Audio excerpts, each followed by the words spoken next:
마태복음 15장 21절로 28절까지 말씀입니다. 예수께서 거기서 나가서 두로와 시돈 지방으로 들어가시니 가난한 여자 하나가 그 지경에서 나와서 소리질러 이르되 주 다윗의 자손이여 나를 불쌍히 여기소서. 내 딸이 흉악하게 귀신 들렸나이다 하되 예수는 한 말씀도 대답하지 아니하시니 제자들이 와서 청하여 말하되 그 여자가 우리 뒤에서 소리를 지르오니 그를 보내소서. 예수께 대답하여 이르시되 나는 이스라엘 집에 잃어버린 양 외에는 다른 데로 보내심을 받지 아니하노라 하시니 여자가 와서 예수께 절하며 이르되 주여 저를 도우소서. 대답하여 이르시되 자녀의 떡을 취하여 개들에게 던짐이 마땅하지 아니하니라.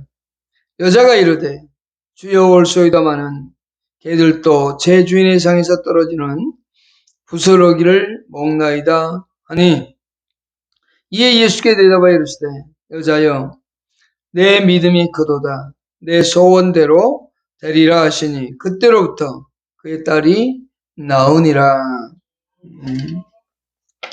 가나안 여자와 예수님이라는 제목으로 말씀을 드리고자 합니다. 때로는 가나안 여인의 믿음 이렇게 말씀을 합니다. 여기에서 이 가나안 여자가 믿음이 정말 좋음을 예수님께서 드러내는 사건이기 때문에 그렇습니다. 그러나 저는 그보다는 가나안 여자를 통해서 예수님께서 가르치시고자 하신 그 의도와 의중이 있음을 보게 되고 또 이 가나안 여자를 통해서 유대인들을 교훈하고자 하신 의도도 있다라고 하는 사실입니다. 그래서 가나안 여자와 또한 예수님이라는 제목으로 한번 정해 보았습니다. 그래서 오늘 그 제목 아래서 말씀을 드리고자 합니다. 21절 먼저 보십시다. 예수께서 거기서 나가서 두로와 시돈 지방으로 들어갔다. 이제 예수님이 갈릴리 사역을 마치시고 이제는 이방인 도시로 향해 가고 있는 걸 볼 수 있습니다. 이방인들이 있는 곳에 가서 복음을 전하고 있는 겁니다. 이것이 이제 마태복음 20장 34절까지 계속적으로 이어지고 있습니다. 그동안 유대인들의 강한 반발에 예수님의 가르침은 부딪혀 왔습니다. 그리고 유대인들은 그 예수님이 전하는 복음을 거절했고 그래서 이제 예수님은 유대인들을 따라서 이방인들에게 지금 나가고 있는 내용입니다. 그때에 한 여인이 예수님에게 찾아온 사건을 기록하고 있는데 똑같이 이 사건에 대해서 마가도 기록하고 있습니다. 마가복음 7장 23절에 22절과 23절에 이 내용을 기록하고 있는데요. 우리는 이 예수님께서 마태복음을 중심해서 이 말씀을 나누고자 합니다. 예수님이 어느 길을 가고 있을 때 찾아온 것이 아니고 이 예수님이 집에 있을 때, 한적한 집에 있을 때 찾아와서 지금 소리 지르고 있는 이 여인의 모습을 볼 수 있습니다. 마태복음 15장 22절 한번 보십시다. 22절 가난한 여자 하나가 그 지경에서 나와서 소리질러 이르되 주 다윗의 자손이여 나를 불쌍히 여기소서. 내 딸이 흉악하게 귀신이 들렀나이다 하되 지금 이제 첫 번째 생각할 것이 뭐냐면 가난한 여자의 간청하는 모습입니다. 예수님께 찾아와서 소리 지르고 지금 호소하는 그러한 표현입니다. 여기서 소리 질렀다라고 하는 표현을 썼는데 이것은 얼마나 간절함이 묻어있는가를 보여주고 있는 겁니다. 여기 가난한 여자 하나가 라고 하는 표현을 썼는데 이 가난한 여인은 이방 여자였습니다. 여기 이방 여자가 예수님께 찾아왔다는 사실 자체도 놀라운 일입니다. 원래 이방과 유대인들은 이방인 사람들과 유대인들은 함께 만나지도 않고 서로 적대적 관계를 이렇게 형성하는 사람들입니다. 그런데 남자가 아닌 여자가 남자에게 지금 찾아와서 그에게 호소하고 있다라고 하는 거죠. 그런데 그 호소의 외침의 소리를 들으면 더욱더 놀랐습니다. 이 여인은 지금 딸이 고통당하고 있는 모습 때문에 나와서 소리 지르고 있고 예수님께 나와왔습니다.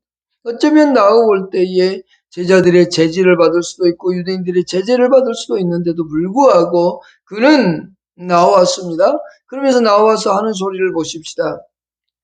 주 다윗의 자손이여 라고 얘기합니다. 그리고 나를 불쌍히 여겨달라고 얘기하고 있습니다. 상당히 당황스러운 모습일 수도 있고 또는 놀라움을 금하지 못할 수도 있습니다. 주라고 하는 표현은 동방에서 주로 사용하던 용어이기 때문에 그렇게 놀랍진 않습니다. 아내가 남편을 부를 때도 주라고도 부르기도 하고 또 종이 주인을 부를 때도 주라고도 합니다. 신을 부를 때도 주라고도 합니다. 그러니까 주라는 표현은 여러 가지 다양하게 부를 수 있고 동방에서 사용되는 용어니까 이해할 수 있습니다. 그런데 그 여자가 하는 말이 뭡니까? 다윗의 자손이요 라고 얘기합니다. 다윗의 자손이요. 이 용어는 바리새인과 사두개인들이 주로 사용하던 용어입니다. 이것은 우리가 기다리는 메시아에 대한 칭호입니다. 다윗의 자손으로 오시기로 하신 메시아. 그럴 때 쓰는 단어입니다. 그런데 이 여인은 지금 메시아의 칭호를 사용하고 있는 겁니다. 그러면 이 여인은 어떻게 알았을까요? 예수님에 대한 이 메시아, 구원자 이 칭호를 어떻게 알았을까요? 바리새인과 서두개인들은 메시아라고 하는 이 다윗의 자손이라는 칭호를 예수에게 적용하지 않습니다. 예수를 메시아로 받아들이지 않거든요. 근데 이 여인은 이 칭호를 예수에게 적용하고 있습니다. 마가복음 3장 8절에 의하면 두로와 시돈에 사는 유대인들이 예수님께 찾아와서 예수님의 그 행하시는 일들을 보고 돌아갔습니다. 아마 그때에 이 칭호에 대하여 들었을 겁니다. 다윗의 자손 예수란 사람이 왔다. 메시아가 왔다라는 그런 얘기를 아마 들었을 겁니다. 그래서 그는 이 칭호를 알고 있었을 겁니다. 그런 그가 예수님 앞에 나와서 하는 첫 마디가 이겁니다. 주 다윗의 자손이여 다음에 하는 말이 뭐라고 얘기하냐면 나를 불쌍히 여겨 달라고 외치고 있습니다. 그녀의 외침은 그가 당하고 있는 큰 고난에서 나온 것이라고 볼 수 있습니다. 그는 지금 너무도 고통당해서 도저히 이 문제는 내가 해결할 수 없다는 것을 누구보다 잘 알고 있는 거죠. 그러면서 동시에 나를 불쌍히 여겨달라고 하는 것은 지금 고통당하고 있는 딸과 내가 같은 마음으로 딸이 당하고 있는 고통의 마음이 곧 나에게서 전달되는 것처럼 그렇게 호소하고 있는데 이 예수께서 자비를 베풀어 달라고 하는 그 마음에 지금 호소하고 있는 겁니다. 예수님, 당신이 가지고 있는 그 자비를 나에게도 좀 베풀어 달라고 하는 겁니다. 그것은 나를 불쌍히 여겨달라고 하는 그 기도는 자신의 힘으로 할 수 없음을 인정하고 고백하는 겁니다. 바로 그는 그렇게 예수님 앞에 호소하고 있습니다. 그러면서 자신의 처한 상황을 사실대로 얘기합니다. 우리는 하나님 앞에 기도하고 하나님을 찾을 때 뭘 생각하냐면 일단 좋은 언어를 통해서 하려고 합니다. 내 마음속에도 없는 좋은 언어들을 사용하려고 하고 기도할 때 남들에게 들려주기 위한 그런 용어들을 사용하죠. 근데 이 여인은 보십시오. 지금 가장 고통스럽잖아요. 자신의 문제가 뭔지 알잖아요. 그러니까 이 여인은 이렇게 외치고 있는 겁니다. 뭐라고 했냐? 내 딸이 흉악하게 귀신이 들렸습니다. 조금 남들에게 드러내놓고 얘기하고 싶지 않은 거 아니겠습니까? 특히 딸이 귀신이 들렸다? 그러면 만일에 낳는다고 해도 시집가는 문제가 생기잖아요. 그런데 그 어머니는 그것보다 더 중요한 것이 이 딸이 그 귀신들로부터 해방당하는 것, 그 고통으로부터 해방당한다는 것을, 그 치료를 먼저도 원했던 겁니다. 내 딸이 흉악하게 귀신이 들려서 고통당하고 있습니다. 여기 흉악하게라는 단어가 있습니다. 그것은 무슨 말이냐면 위험할 만큼 해로운이라는 뜻입니다. 그러면 치명적인 병을 앓고 있다는 겁니다.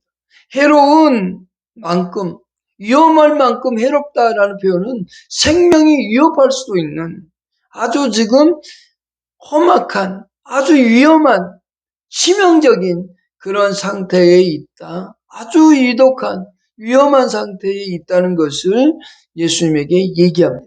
그런데 여기에 제자들도 있고 또 다른 사람이 들을 수도 있거든요. 그런데 큰 소리로 나를 좀 불쌍히 여겨달라. 그리고 내 딸이 귀신 들렸다라고 사실대로 얘기하는 겁니다. 지금 자신의 체면이나 이런 건 중요하지 않습니다. 가장 중요한 게 뭐냐?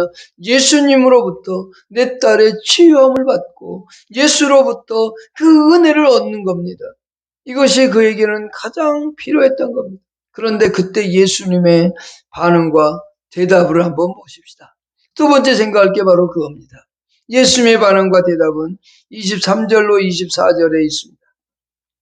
예수는 한 말씀도 대답하지 아니하시니 제자들이 와서 청하여 말하되 그 여자가 우리 뒤에서 소리를 지르니 그를 보내소서. 첫 번째 예수님의 반응, 대답은 뭐예요? 무대답입니다. 한 말씀도 대답하지 않았다는 겁니다. 그렇게 소리를 지르고 악을 쓰고 있는데 예수님 무반응입니다. 이런 모습은 성경의 사복음서에서 자주 보이지 않습니다.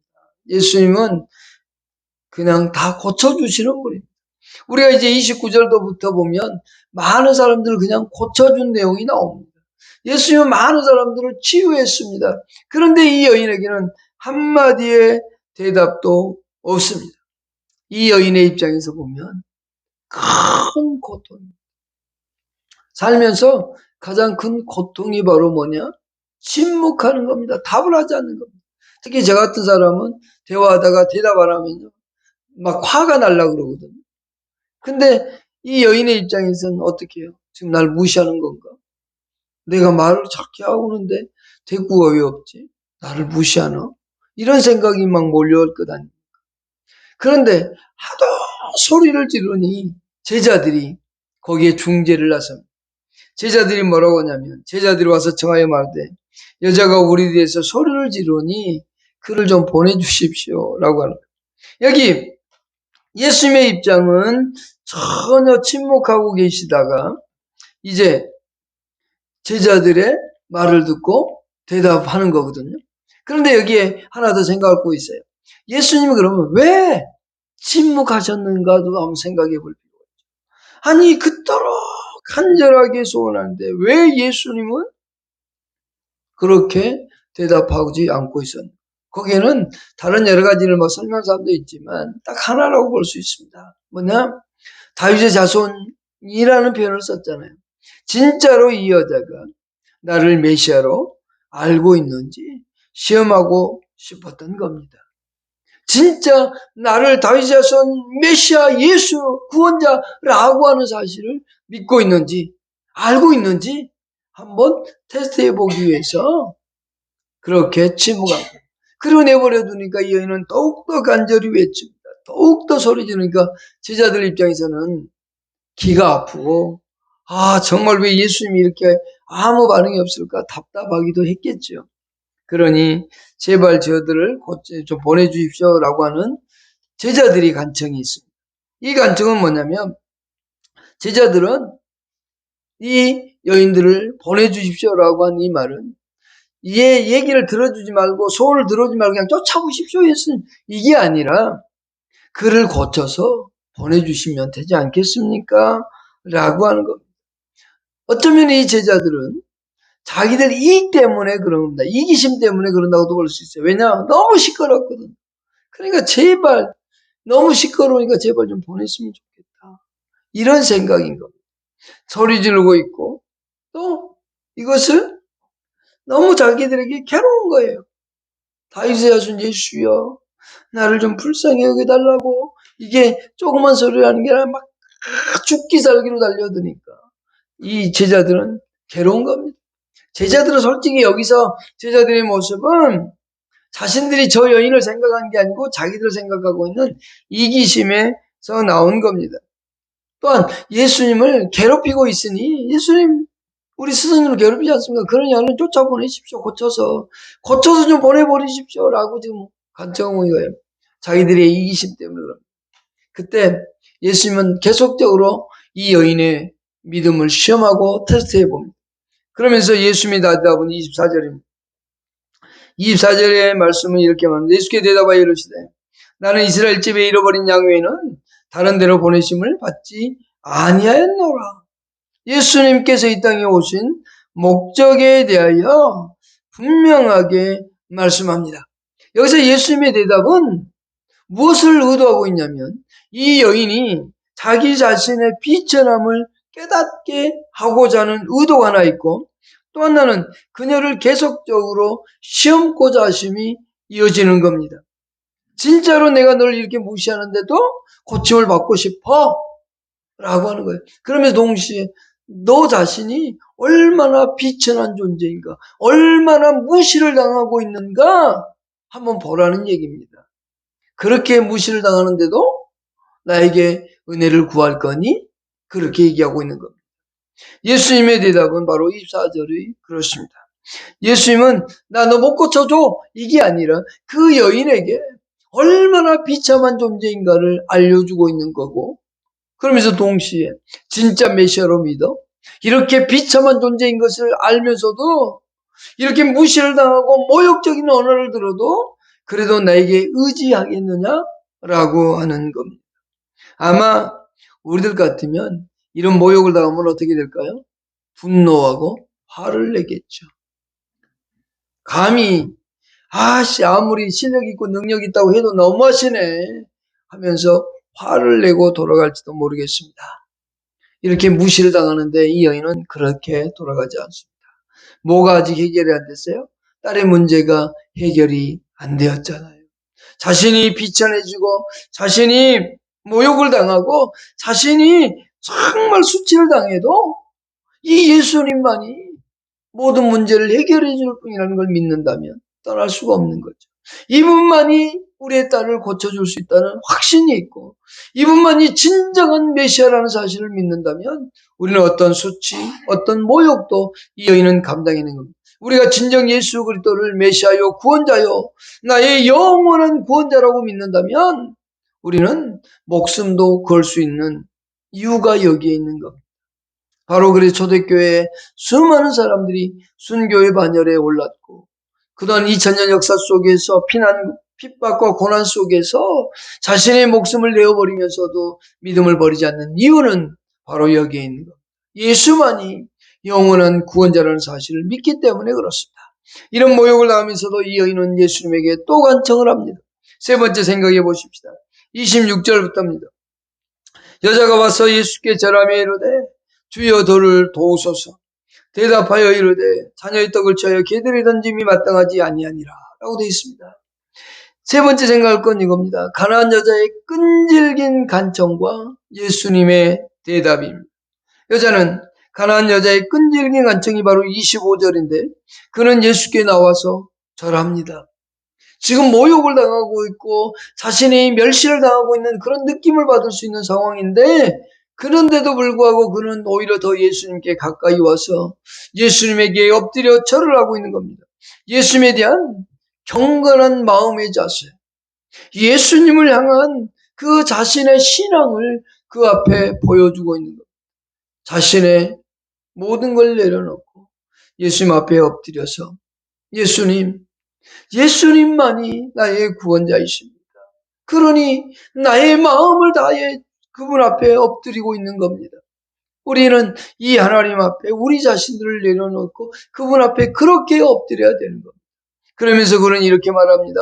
저를 도와주소서. 저를 도우소서라고 얘기합니다.